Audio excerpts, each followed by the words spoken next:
Good afternoon, good afternoon, good afternoon, everybody, and welcome back to Building the Black Educator Pipeline podcast. I am your host, Shana Terrell, educator, activist, dedicated to the lifelong struggle of freedom and liberation for her people. Shout out to all my co-conspirators out there. I missed you guys. We had a week off, but welcome back. And thank you to all of our new supporters who are here watching and supporting today.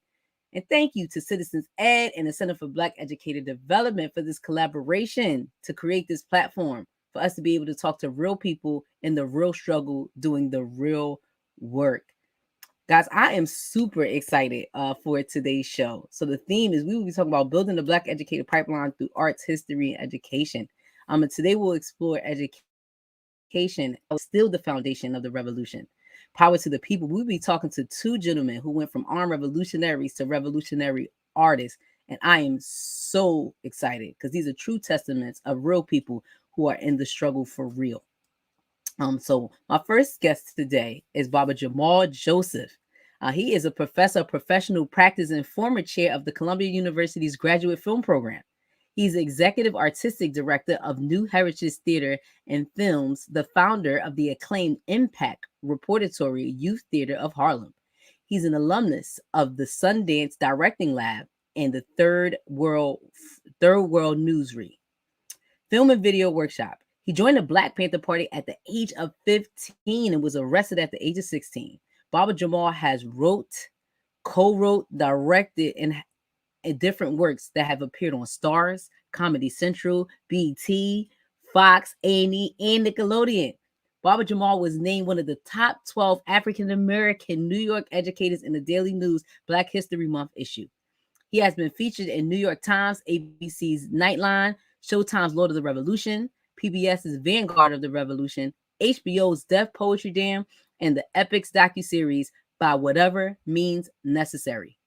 His awards include Single Eagle, a National Black Program Consortium Prize Pieces and Award, a Black Filmmakers Hall of Fame Award, a Union Square Award, a New York Foundation for Arts Fellowships, the Paul Robeson Citation Award from Actors Equity, an American Award nomination, the best song for his work with impact in the film August Rush. So shout out to Jamal. And our second guest today who will be joining us would be Baba Zayid Mohammed. As a radical activist profile for over 40 years, he is a proud cub of the Black Panther Party and founding press officer of New York's Malcolm X Commemoration Committee. He was recently featured in the critically acclaimed Netflix documentary, Who Killed Malcolm X? He is the organizer of the NCAP, the Network Communities and Accountability Policing, an umbrella organization for social justice organizations represented on Newark's groundbreaking new civilian review board over the Network Police Department. Most recently, he has become the Newark strategist for Equal Justice USA, playing a key role in their violence reduction efforts. He is an associate producer for All Politics Are Local, a weekly hip-hop talk show based in Rutgers University, Newark. He is a stage actor and poet, currently with 2 volumes of poetry, The Soul's Poems, Offering a Love and Rage, and We Ride, Malcolm X, the Black Panther Party, and Those Who Dare to Air. And because both of them are fatherly in nature, young people tend to call them Baba, which means father in Yoruba. But please, everybody, welcome to the show, Baba Jamal and Baba Zayid. Welcome. Thank you. It's a pleasure to be here. Peace, love, all power to the people. Pleasure and honor is all mine. All power to the people, everybody. Yes. So both of y'all know I'm super excited to have y'all here. I just think, number one, the history, the legacy, the work that has been put in by both of you. I'm just honored to even have the opportunity to sit with y'all and talk today. So just much appreciated for y'all taking the time off to talk to little old me. But to give your knowledge to the people, because that's what we need. I think what's super important when we talk about Panthers and we talk about the work that you guys have done and your comrades have done, I think people, a lot of times, America paints y'all in a certain light or a certain image. But I would love for both of you to tell us about your educational journeys. How did both of you get into the work of becoming educators? Well, being in the Black Panther, and I have to say, it started in the Black Panther Party because when you walked into a Panther office, uh, your first contact was with education. So, a little context in terms of my story. After Dr. King was assassinated, I was 15 years old and I got radicalized, on the spot or angry on the spot. Uh, there's a little bit of a difference. Being angry means that you're mad and you feel like you want to fight somebody. Being radicalized means that that anger, that hurt, that pain, that outrage has been given some context by some education and some awareness. I was mad. And as we were going to the Panther office, was a long train ride from subway ride from where my grandmother lived in the Bronx. I'm with two older guys. One was 17, one was 18, and we were going to the secret headquarters of the Black Panther Party. That's what my friends told me. They found the secret headquarters. If you know about the Panthers, totally the opposite is true. Community was in and out all day. Food was being given away. Clothing was being given away. Medical treatment was happening. But we're going to the secret headquarters. One guy leans over and he says, "Man, the Panthers is like the mafia. Once you get in, there's no getting out." And my inner voice is like, "No getting out. Grandma says I got to be home by 9." Couldn't be a punk in front of my boys. My other friend leans over and he says, "You're going to have to prove yourself. To be a Panther, you're going to have to kill a white dude in order to be a Panther." Inner voice is like, "Kill somebody. I'm in the church quiet. Are you quiet?" Other guy leans over. He says, "Nah, man, get it right. You ain't got to kill a white guy." I'm like, "Oh, thank you, Lord." He says, "You got to kill a white cop and you got to bring in his badge and his gun." And my heart is pounding, but I couldn't be a punk in front of my boys. We get to the Panther office and there's that dynamic Black Panther Party sign and the logo. And we sit in the back. All these cool older brothers and sisters are there, leather coats, army fatigue jackets, dashikis, gaylays. Context, older brothers and sisters to me because I was 15, but the Panther Party was 18, 19, 20. Afeni Shakur, who was there that day, was 21 years old. The person running the meeting, Lumumba Shakur, is explaining the Panther 10-point program. And the program is, has points like we want freedom, the power to determine the destiny of our community, full employment for our people. Number 4, I think, Baba Zayid, we want decent housing, fit for shelter for human being. Lumumba gets to point number 5, which is about education. We want an education that teaches us our true history and the true nature of this decadent American society. Sister Shana, I'm not listening. I'm like, I'm going to be a Panther. I'm going to show my boys, right? I'm not hearing what he's saying. So he's talking about education.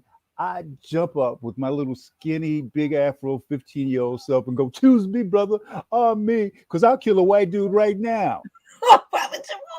The whole room gets quiet.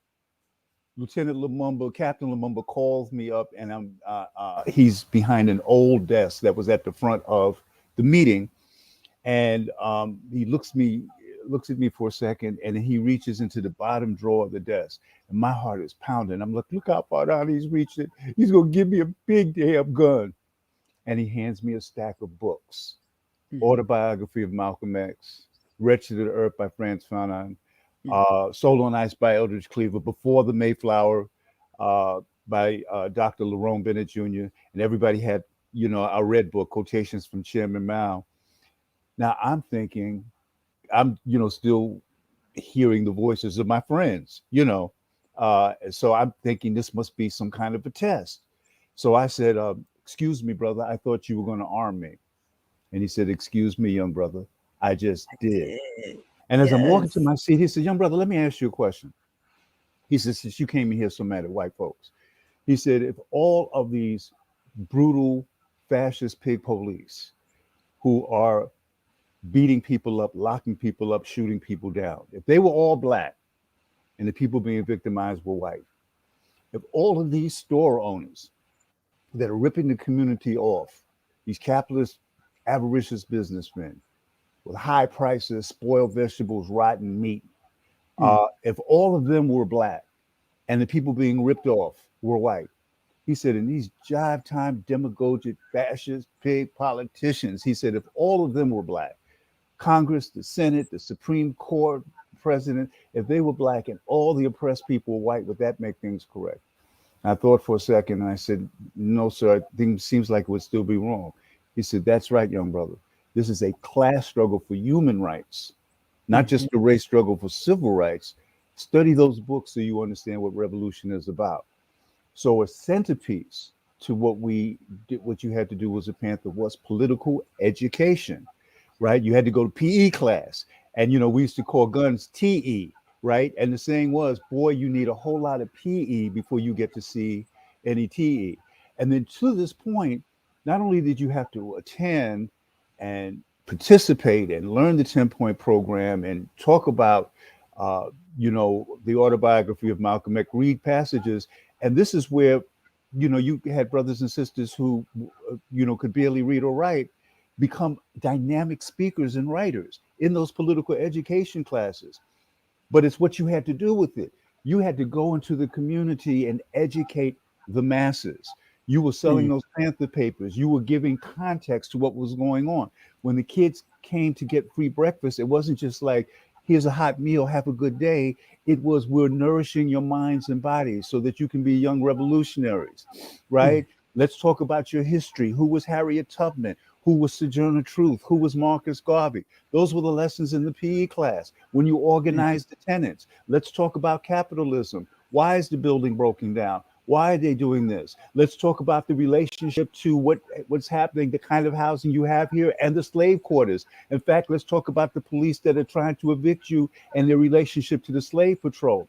So every Panther could break it down. That's what we call breaking it down. So whether you were a lieutenant in the political education chapter, an education lieutenant, or whether you were a community worker selling papers, this was your job. So the real roots of being an educator started there, and then progressed. I went to prison, and while I was in prison, the prison I was in had a really great group of young professors, not just young professors who came in, and I earned a GED, and I also earned 2 degrees from the University of Kansas in psychology and sociology, and that was inspired by that quote. And I'm going to pass it to Baba Zayid, by a quote that I had read where Malcolm said, "Prison has been the university for many a black man."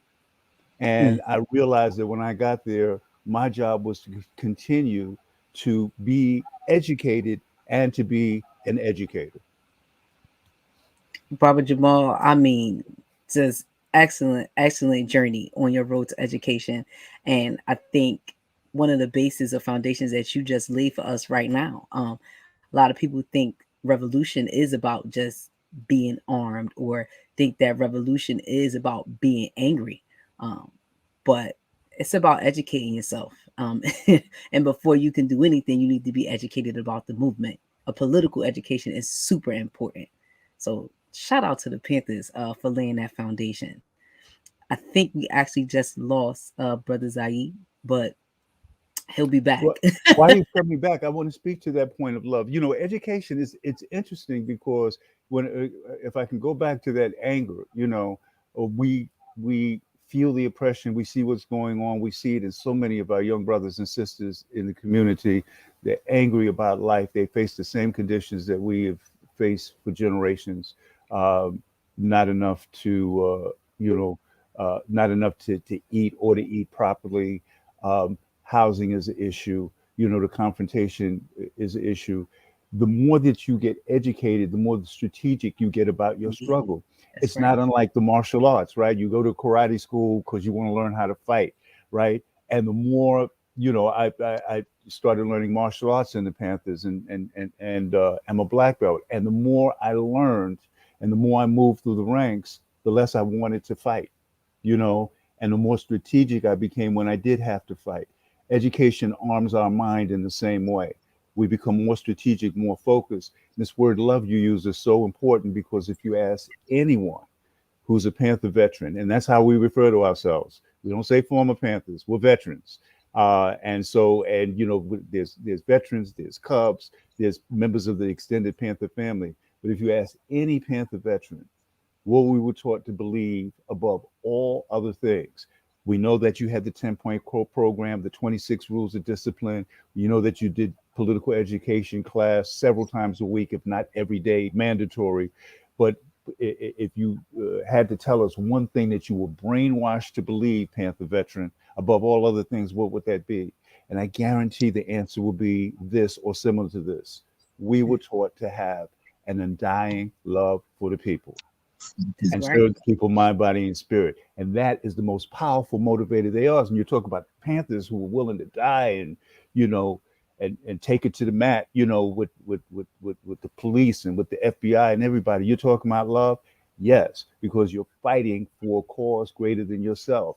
You're realizing if all my people are not free, none of us are free. If one of my babies are hungry, all of us are hungry. If somebody's in prison injustice, all of that's injustice. And that's the other way that's our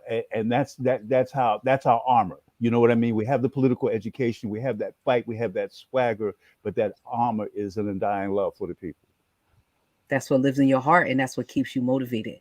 And again, I think that sometimes, right? Again, how the Black Panther Party was politicized in a sense of they want to show the anger and the swagger, but they don't talk about how all of this fight is what's in your heart, and it is the true love for the people, and fighting because the power belongs to the people, and trying to get that back to the people.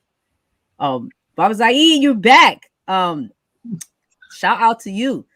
Please tell us about your journey with education. How did you become an educator and get so invested in education? Well, actually, first, my story would be a footnote to Jamal's story.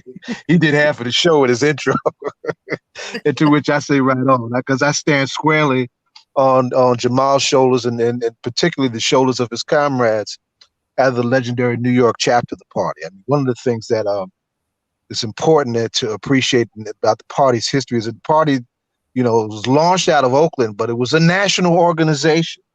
And there were Panthers all over the country doing incredible things. And I would say that the three most important areas where the Panthers really built ground and were most feared by the state were not just on the West Coast, but that important Illinois chapter of the Black Panther Party, right, and on the New York Illinois chapter. That's right. Right, the New York chapter. I mean, you have to understand the centrality of New York to understand what I'm saying about what the way New York goes is the way the world goes on so many different levels. And the fact that that particular chapter had so much range. It was young and it was old. It had folks with a range of experience and had the vibrancy of young folks coming into the ranks like Jamal, right? So my thing, I'm when I say I'm a Cub, I mean I want to clarify certain things. I'm not a bloodline club, right? Cub of the party.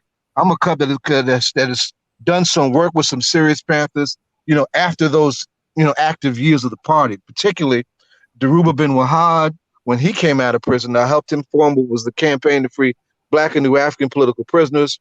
And then shortly after that, their comrade Safi Bukari Alston, who launched the Jericho movement and was a force also in the New African Independence movement. And we had the party paper out for a few minutes back in the 90s. I wrote for the party paper and was up and down New York, Jersey, and Philadelphia in the streets moving that paper. And that was my favorite Cub experience. But I'm not a bloodline Cub. I'm a Cub through the work. And the whole question of education, there were several layers to that. When we were talking before the show started, and you started sharing your family history about SNCC, I wanted to come back to Kwame Ture because he was a personal important influence for me. Jamal mentioned the books that they got when you walked into the party, right? Well, the Autobiography of Malcolm X is a book that I got in a drug transaction back in the late 70s when I was a knucklehead in the streets. And that's the book that kept me from going to prison. Mm-hmm. And within a few short years, I would wind up at Rutgers Newark in the Black organization of students, surrounded by young brothers who were Cubs of Amiri Baraka, and they understood Malcolm politically and culturally. And I was dealing with Malcolm spiritually and religiously as a Muslim. And so that really began to turn things for me in terms of, this walk that I ultimately got on. And in the first several years of me coming in, we brought Kwame into Rutgers Newark for Black Solidarity Day. And of course, Black Solidarity Day, 79, somebody by the name of Assata Shakur gets liberated from a Jersey prison, right? So all of that, was the beginning of my shaping on this walk. Several years later, working under folks like Chokwe Lumumba and Ahmed Obafemi in the African independence movement in Harlem, Lombe Brath, who was our dean of Pan-Africanism in Harlem, I started hearing about this whole question of political prisoners, right? And then a sister by the name of Rosemary Mealy, who was in the Philadelphia chapter and did work in the New Haven chapter of the party, and was, our pipeline to Cuba at that point, came in one night and started reading from the transcript of the soon-to-be released autobiography of Assata Shakur. And at the time, I was in a writer's workshop in Newark, and I went back to that Assata's book as soon as it hits the streets. We need to be in front of that. Well, unfortunately, the Negroes that I was working were afraid of that. So I had to create something for those who weren't afraid. And it led to me being challenged to host the first book party in the country for Assata's autobiography. And this is the late 80s, right? In the late 80s, the landscape.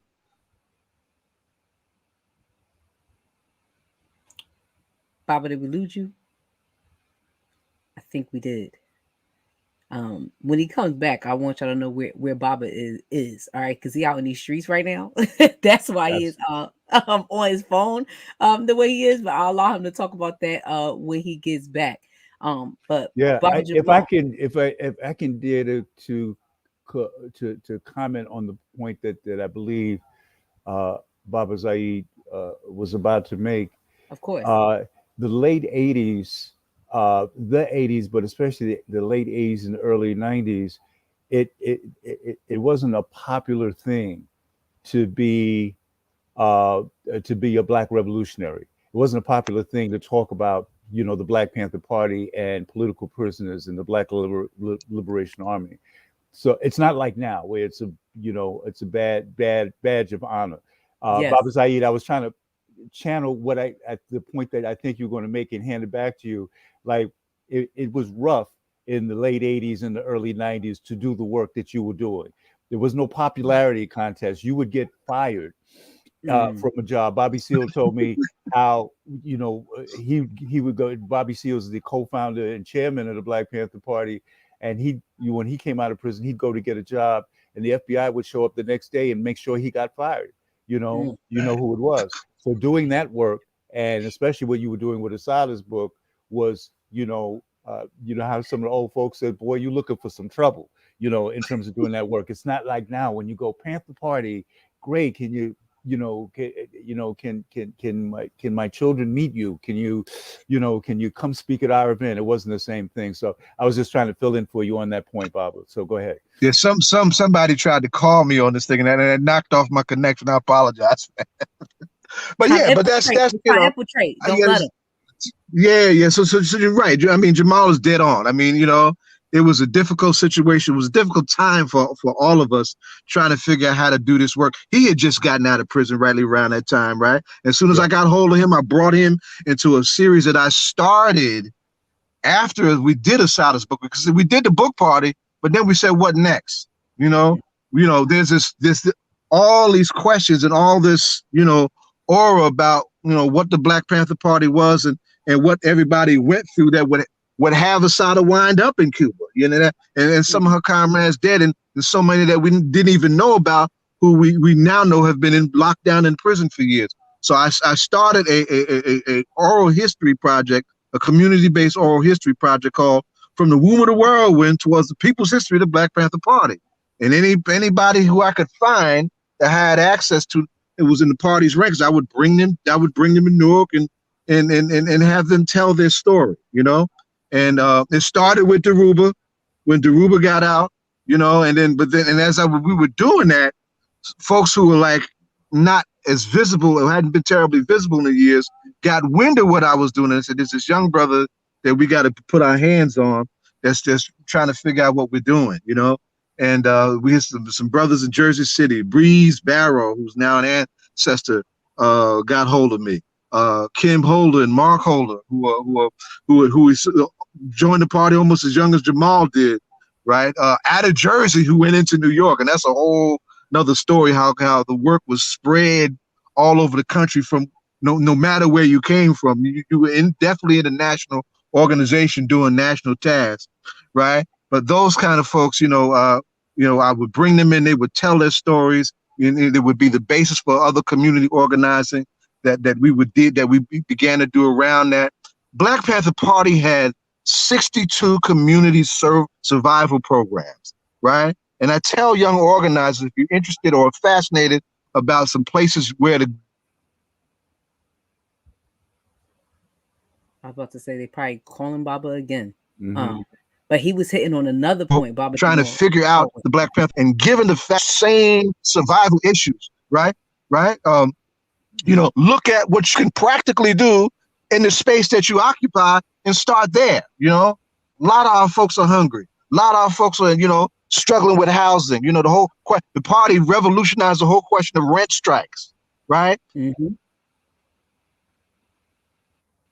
that there should be more Medicare for everybody. But what the party did when revolutionizing healthcare was phenomenal, right? I lost my first aunt to sickle cell anemia, right? As a kid, I took what they did personally, and so there's many places to go, in terms of practical things to do, right? Along with that PE to serve the people using the language of the party, body and soul. So that's the space that I came out of. Now, I'm actually not an educator in the formal sense. I have been trying to get into education for years. Somebody's trying to call me, I might get knocked off again. All right? I would consider you. I would consider you an educator. I read about both of you guys, and I would consider both of you educators. I do want to have two follow-up points. One, I am from the South Bronx originally, so I just want to shout you out for the work that you did out in New York. But that is my birthplace, my home place.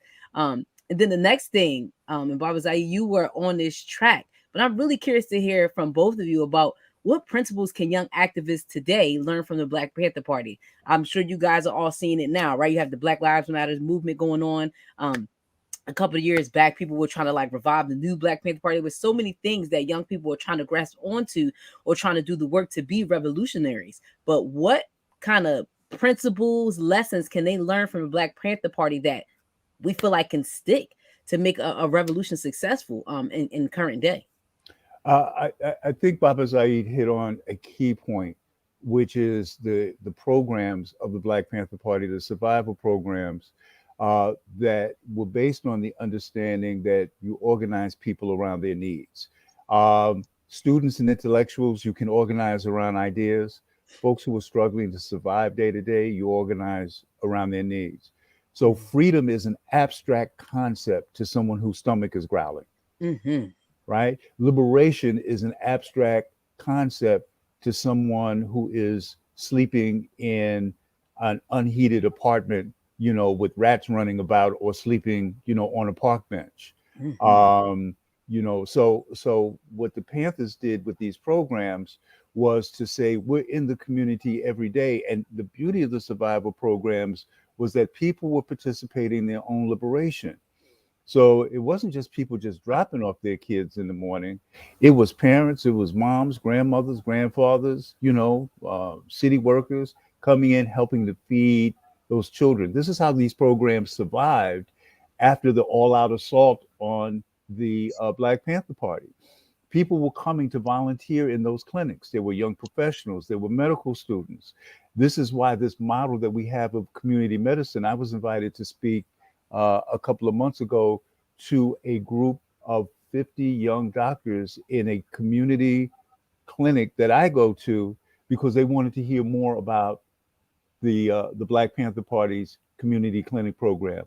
Baba Zayid knows my older son Jamal has sickle cell anemia, and he helped organize a conference a few years ago that was sickle cell patients, caregivers, medical folks, and On the day of the conference, we're in the back of the auditorium at Mount Sinai Hospital.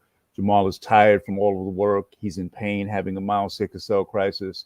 And an older white doctor is the opening speaker. We hadn't met him.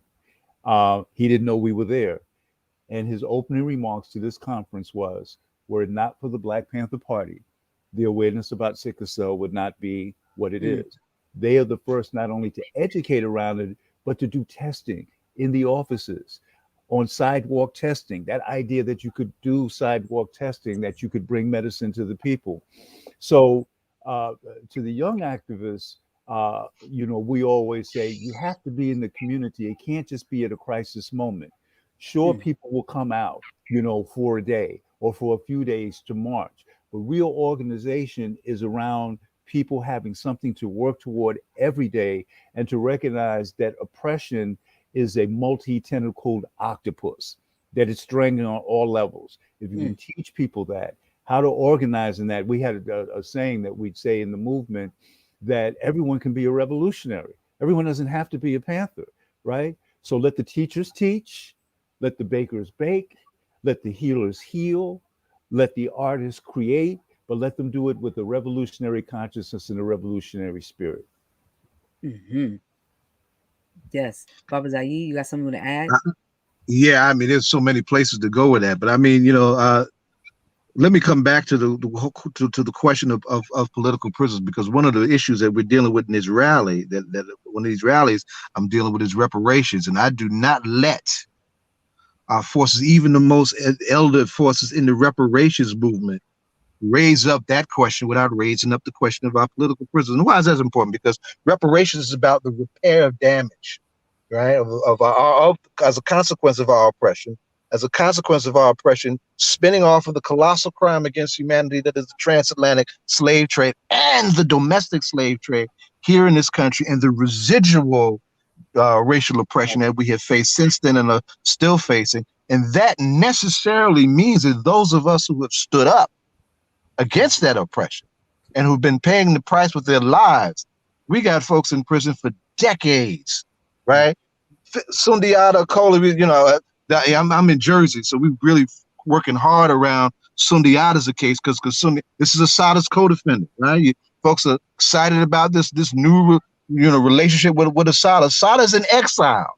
She's still paying a price for who she is and what she has come to represent for our people, right? Her comrade who survived that attack on that turnpike back in '73 is still in prison, 84 years old. So I do not let folks get away with talking about something that does not address some immediate attention that requires attention. As a prerequisite to reparations, we should be talking about the release of our political prisoners and our prisoners of war. As a matter of principle, right? We should be talking about the whole notion of truth and reconciliation, things that folks associate with the so-called New South Africa. Mutulu Shakur was talking about that in the late 70s, and all of a sudden he finds himself in captivity, and he's still in captivity. Dr. Mutulu Shakur, an advanced revolutionary healer, has been in prison for 38 years and is fighting for his life because his health is on the line, because he's got bone cancer, on top of trying to fight for his freedom for being inside so long. So in our uplifting this new embrace of the Panther legacy, that requires, as a matter of principle, lifting up their comrades who are still in captivity. So then I just got to get that out. I can't go anywhere without getting that out, right? Listen, but we appreciate the thing that. I would tell young organizers is this: any space that you can control, use that. It should necessarily have some kind of strong, vibrant community political education component to it. And if you're really serious about your work, if you're going to really put in an organization that you mean to stick around for a minute, it should necessarily have a youth component too, right? So look at the liberation schools that the party did, right? I was asked to take over a youth program when I was out of work because I couldn't get work because of the stuff that I was doing, right? And I was publicly well known for it.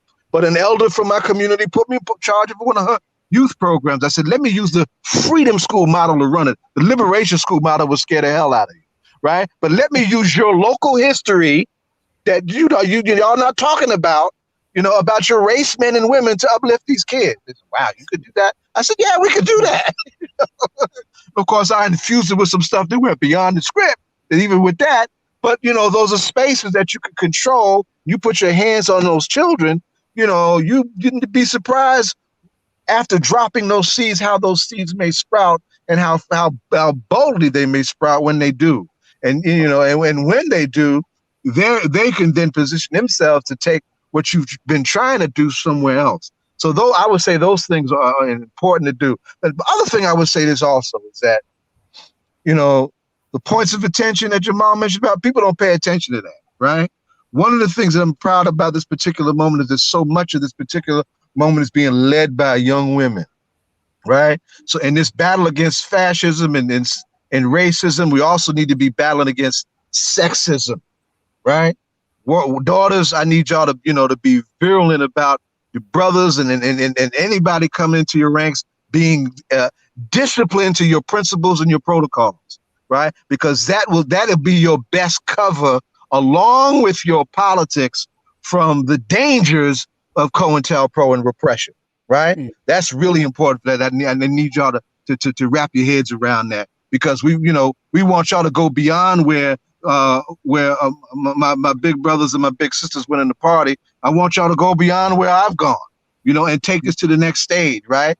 And be careful, be brave, be bold, be vibrant, be daring, be creative, but at the same time, be disciplined and be careful and do your best work. That's right. Baba Jamal, you look like you were going to say something. Yep. Well, yeah, Baba Zayid raised two very important points. One about sisters in the struggle, and it's important in examining the history of the Black Panther Party to understand that women ran the Black Panther Party. As brothers were being killed, arrested, being forced to go underground, you would go into Panther offices around the country that was almost entirely staffed by the women of the Black Panther Party. They worked hard, not just Huggins. She'll be on in 2 weeks. Yeah, they ran kept those programs going. Those offices and those programs would have ended probably 3 or 4 years before, according to the plan of, this fascist government, had it not been for the women of the Black Panther Party.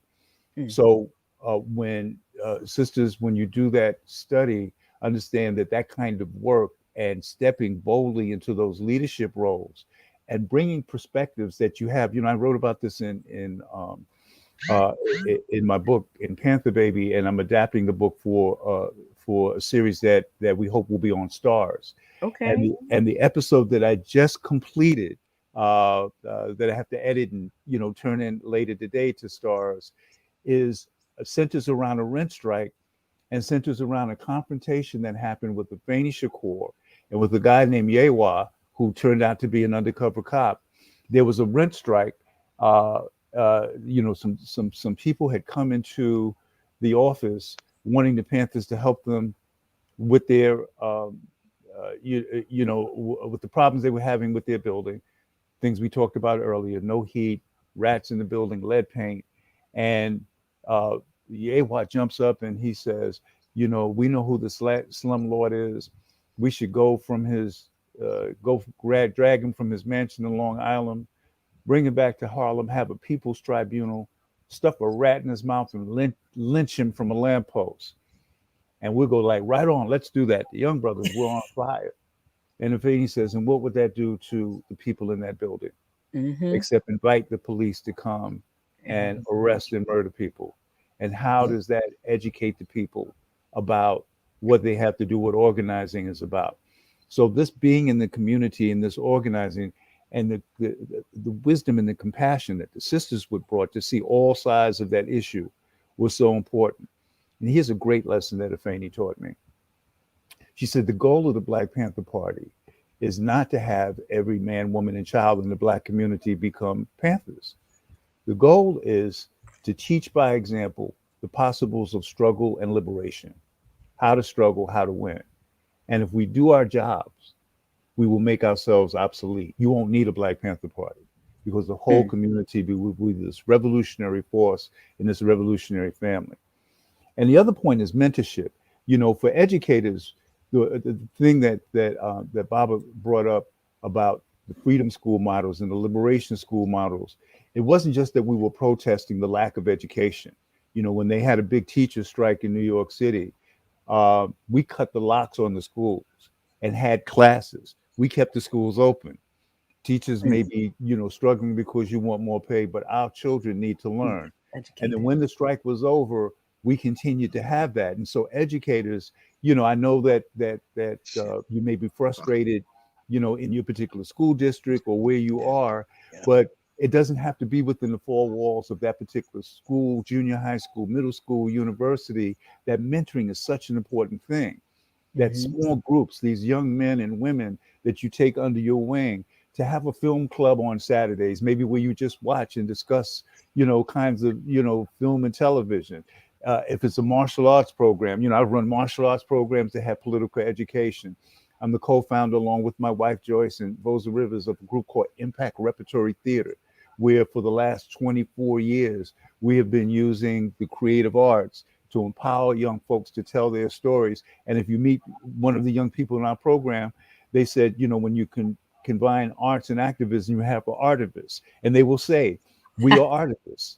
We understand that we have to be the message that we bring and be doing that work in the community. So education happens in all ways and in all spaces and places if we're approaching it with that idea that wherever we are, we can teach, we can educate, we can model, we can guide, and most importantly, we can empower, right? Because they're not the leaders of tomorrow.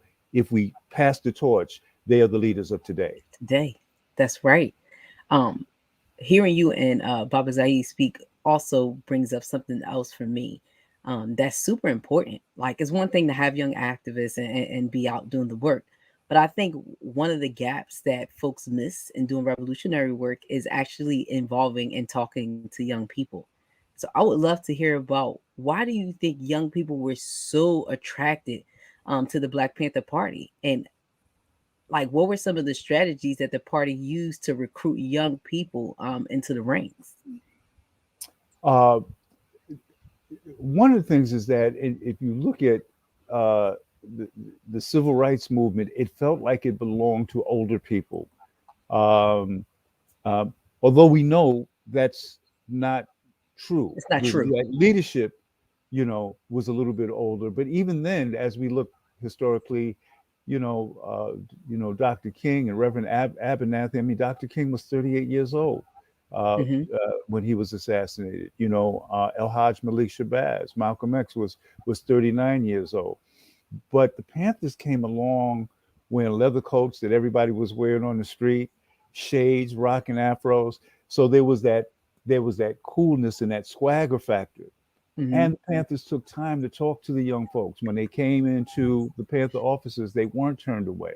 They were empowered right away. We were in the community selling those papers, on the basketball court with the kids, on the street corners with the hustlers and the people who were rolling dice and doing stuff, and getting them to channel what we knew they were feeling, because we were feeling the same things. That rage, that isolation, that, we came up in a time when, people were just starting to embrace the fact that Black was beautiful.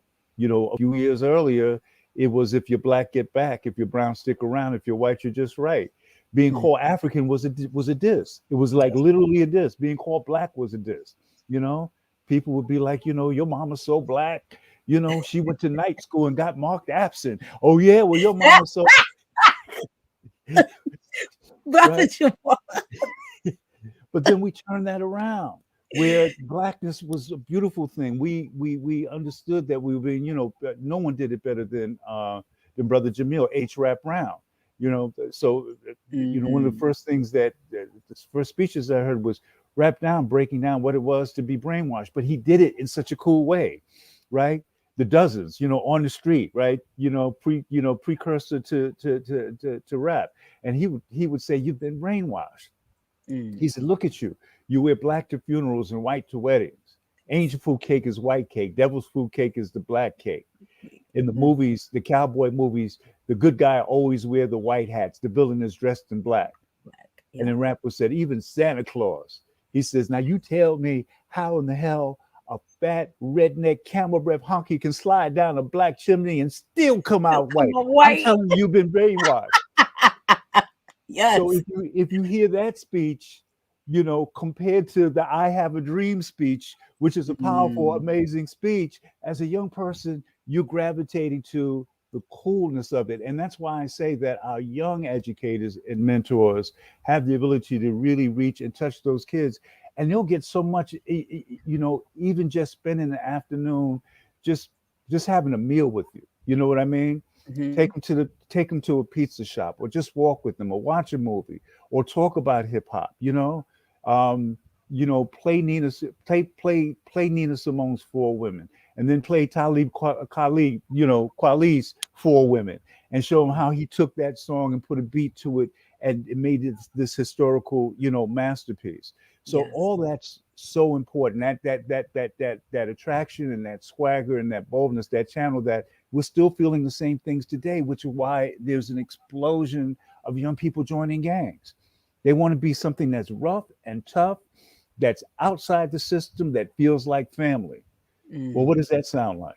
But you add political education to that, and it becomes the Black Panther Party.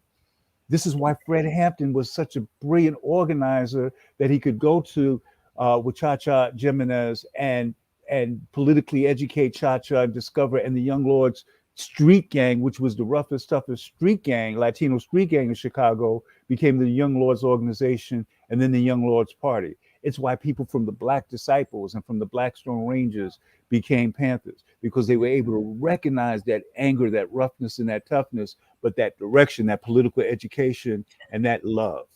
Yes. And you continue to hit on political education. And I cannot stress how important that is. In a lot of work that we do at the center and a lot of work that we do with young people, I stress political education. Because it's one thing to have a young person read a book and learn how to read and break down a text. But it's more important to have that young person to understand, once you understand this text, how to channel that and what to do with this information. So it's one thing to teach young people about themselves and teach them about who they are. But now right? You know who you are in this world. You know what you are in this society. How do we go about revolution and changing that perspective? And I think sometimes people they miss that point. And I think that a lot of our educators that are in front of children today need a political education. I think a lot of times we talk about the subjects that are missed in school, like, oh, we should give kids financial literacy or X, Y, and Z.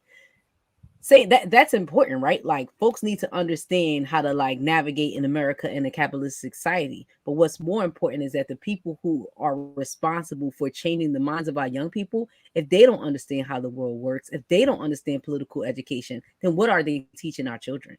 Well, we know what they're teaching them, right?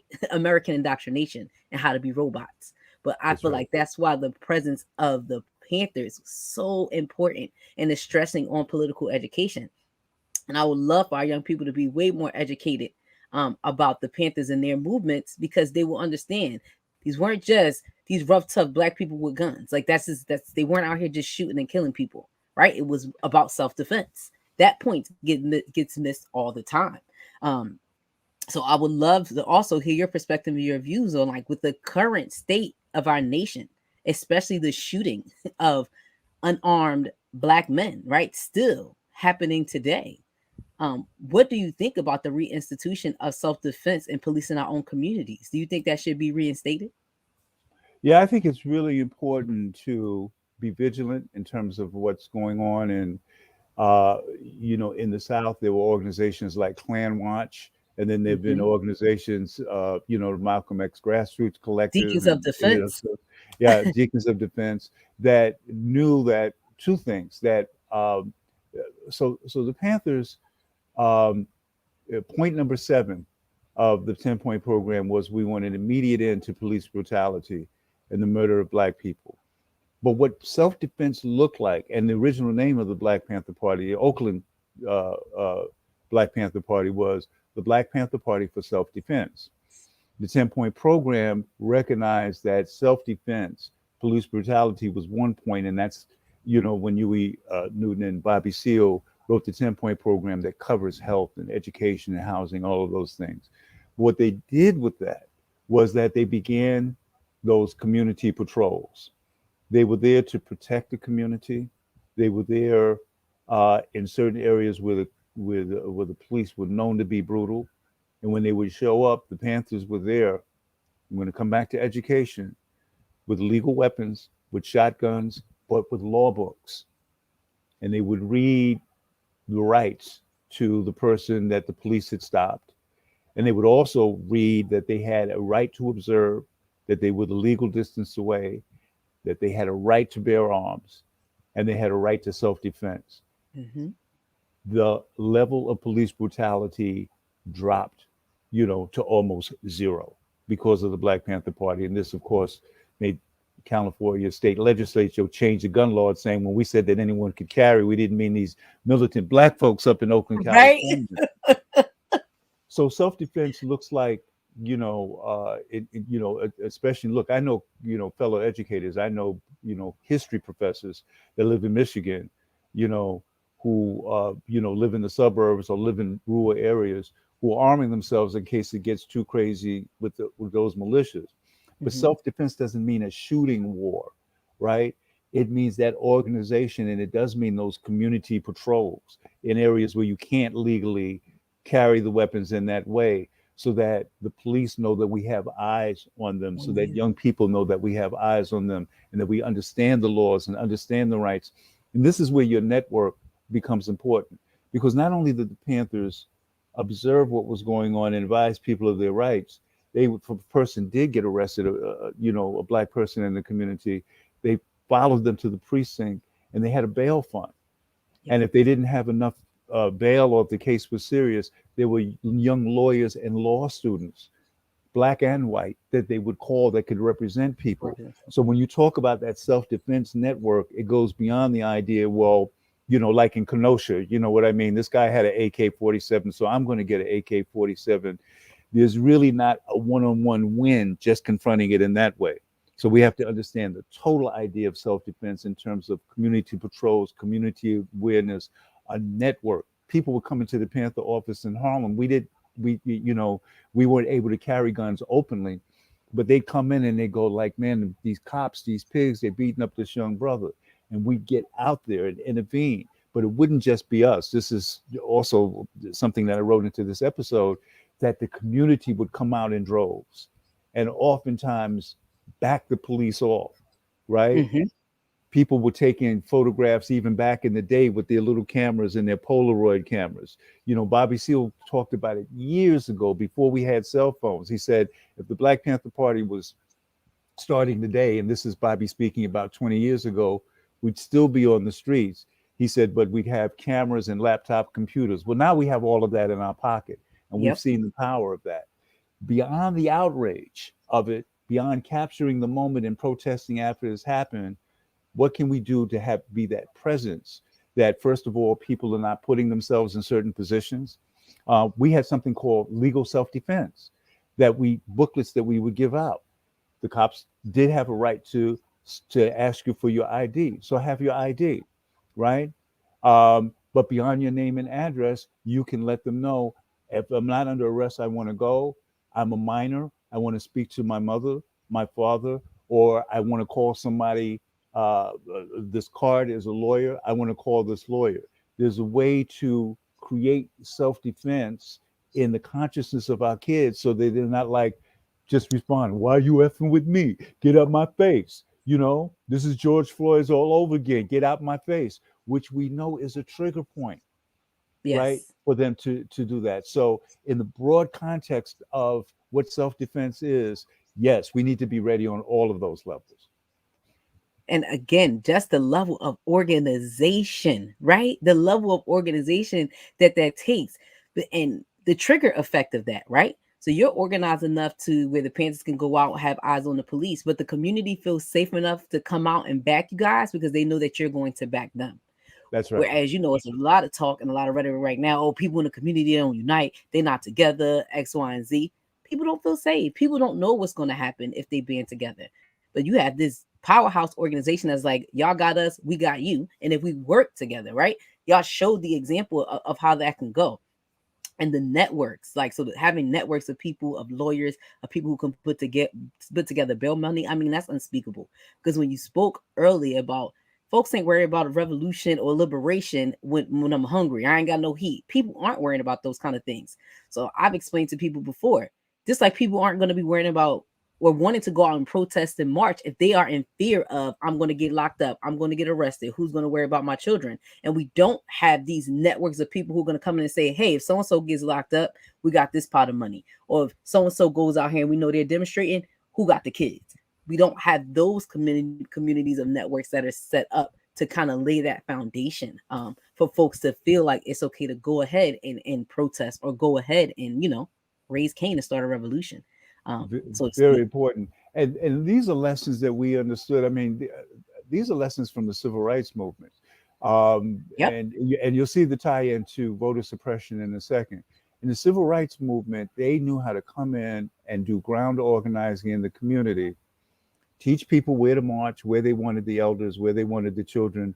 Along the way, as people were protesting, who was there giving out food, sandwiches, and water to folks along the march route? Folks from the community. Who was there monitoring what was going on every step of the way? Lawyers, students. And you knew that if something happened, there were people who were trained, there were nurses who were volunteering. That was such a or those marches were so highly organized, and people came in way in advance to do it. Lessons that we learned. I want to just go back to the community work for a second, because in the same way that people would come to the Panther office knowing that something was not right in their building and they needed help against their landlord, or the cops had somebody that they had thrown up against the car, when people came to raid the Panther offices and arrest Panthers, the community would be there. And sometimes they were there not because they had been to political education class, but because a grandmother was like, I see what they call them in the news, but they feed my grandbabies. Mm-hmm. They came and helped us get the heat turned on in our building. And that's why that grassroots organizing, being in the community, not just after something happens, but that, what everybody talks about healthcare these days, it's the preventative things that you do that keep you healthy. Yes. How do we keep our movement healthy, right? So mainstream doctors will talk about stuff that it was just healers and non-traditional medicine that would talk to you about in terms of nutrition and rest and all of the things that you're doing. It's part of what you have to do. So what is our preventative medicine to keep our movement healthy? What kind of things do we have to do? We know the next crisis is coming. We know the next shooting is coming. We know the next person is going to get locked up for their activism. What is that work that we do in the community? It is education. It is those community programs. It is having people know that you are part of their community, not just somebody that's showing up, marching through the community after something has gone wrong. That's right. And that's a super important point. And I'm so glad you brought up the civil rights movement, because again, we see a lot of, we like to call it performative action, where people just showing up and marching. But what's next? How did you organize? What's your plan after this? I mean, we all know the civil rights movement was so intricately in detail organized, and they did more than march, right? Like, boycotts, all of that. They knew what to do to apply the pressure. And we're willing, just like the Panthers were, to lay their lives on the line for who? For the people. And I think that's so important. Bob, I could talk to you all day, but we are running up on time. One last question I do want to get into before we do say goodbye to the people is, Bob, you're an artist. You are an artist. So you went from an armed revolutionary to a revolutionary artist. Can you share with us how you can still feel the revolution through your arts? Like, how are you doing that? So I formed my first theater company when I was in prison, because I had been part of the Black arts movement and had done, a little poetry and been in a couple of plays, even as a young Panther, because there was a vibrant cultural scene. You'd go to places like the East Wind, you'd see the Last Poets, Sonia Sanchez. And and when I saw what that was able to do in prison, I knew I could continue the work. So I was blessed to be able to come out and be mentored by folks like, like Vosa Rivers and runs New Heritage Theater, and to begin to do plays, and then moved into films and television. And all of the work that I do looks at where our folks are at and tries to put it in the context of struggle. And struggle doesn't always have to mean that the characters say Black Power every other word. It could just be a woman realizing her worth. It can be an Afeni Shakur character saying, "What about the people?" And it led to my journey as a film professor at Columbia, where I've been teaching for 23 years. Um, and so the model that I use, very quickly, I know we're drawing to a close, is the griot. The griot was the person in Africa who would sit in the middle of the village that had to do two things really well. They had to be entertaining, but they had to be an educator. They had to teach you something about the history, the presence, about what was coming. If you did one and not the other, you were a bad griot. If you were a griot that was real academic and had the facts, the young people would go like, "Man, I'm going to the next village to see the griot because I had my nap. That griot's boring." By the same token, if you were a griot that was popular, you had great beats, great rhymes, but your facts weren't right, people be in the back being like, "I don't know about that." They talking about say cool kill that line. I was on that hunt. That was his little sister Keisha. So you had to bring both. So my work kind of reflects that spirit: educate, entertain, elevate, make sure that it's speaking truth to power and truth to liberation on one level, but also make sure that it's something that folks want to watch and really get into, character driven, music driven.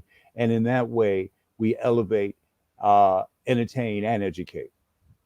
Amazing. So we are coming to a close. So always before we close, I always like to give my guests the opportunity to say any parting words to our folks and our people supporting us today. So I will give you the floor for any closing words, Baba Jamal. The greatest force that we have is love. It's first recognizing who we are. So wherever you are, start with that embrace, and then start by recognizing that you are liberation, you are truth, you are beauty, you are power, and walk with that embrace. And that's the energy that you'll give forth and attract to everyone. And in the spirit of the Black Panther Party, all power to all the people. Yes, Baba Jamal, thank you so much for joining us today. And I know he had to drop off, but Baba Zayid, I want to thank you too. This has been an amazing honor.